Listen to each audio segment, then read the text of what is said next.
All of these very important activities are directed by the Board of Trustees, of which you are now a part.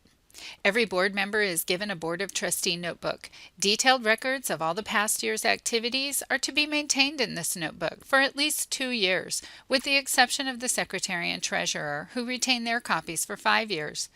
Along with copies of past agendas, minutes, and budget reports, it also includes the bylaws and policies and procedures.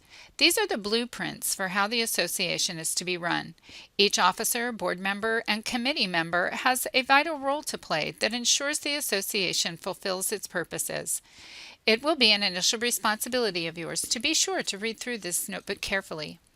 The bylaws begin in Article 2 by clarifying just what the qualifications of membership are. First and foremost, among other qualifications, they must hold a current ADHA membership. It goes on to explain the different types of memberships and who does and doesn't qualify as a voting member.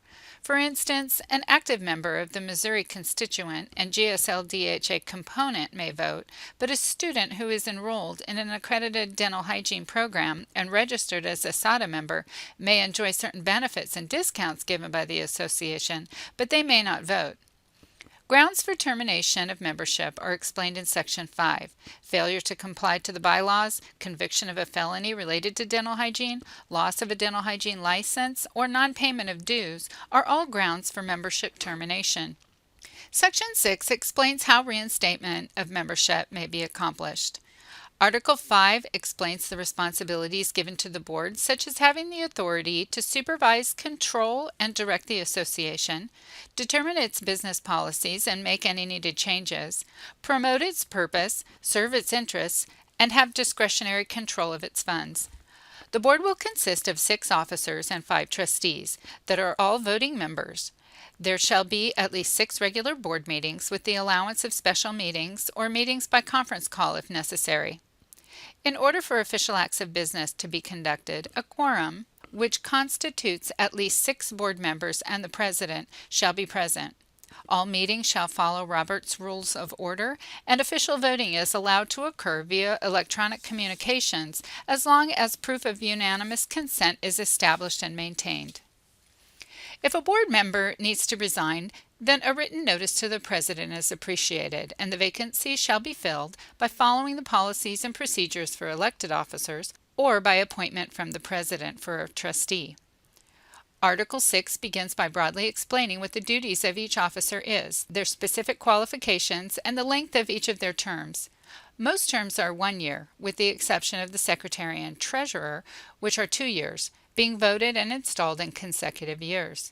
Sections 10 and 11 give details on how voting of those officers is to be conducted. If a resignation or removal of an officer occurs, Sections 12 and 13 explain how those vacancies shall be filled.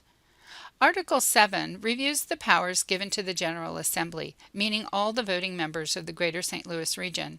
They're encouraged to attend all GSLDHA meetings and communicate any needs or concerns that they may deem important to dental hygiene. They have the power, through their voting ability, to amend, alter, or repeal the bylaws, elect officers and board members, and vote on any or all matters brought before the General Assembly by the board. Article 8 details the establishing and guidelines for councils and committees. Articles 9 and 10 review electronic communications, and Article 12 addresses the issues of finance.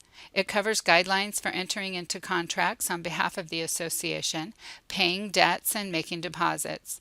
Section 6 discusses the requirement for maintaining complete and accurate records of all financial transactions and keeping minutes of official meetings and business. If it becomes necessary to amend any of the bylaws, the General Assembly must vote. Article 14 explains that once the proposal has been approved by the board, it must be forwarded to the General Assembly for consideration. There are 2 ways to do this. If it's been advertised in written form to the members for 45 days prior to the meeting when the voting is to take place, it can pass with a 2/3 majority vote. However, if the amendment was not advertised for 45 days, then a 3/4 vote is necessary to pass the proposal. The bylaws conclude with Article 17, the Supremacy Clause, stressing that if these bylaws come in conflict with those of MDHA or ADHA, that the latter supersedes the former.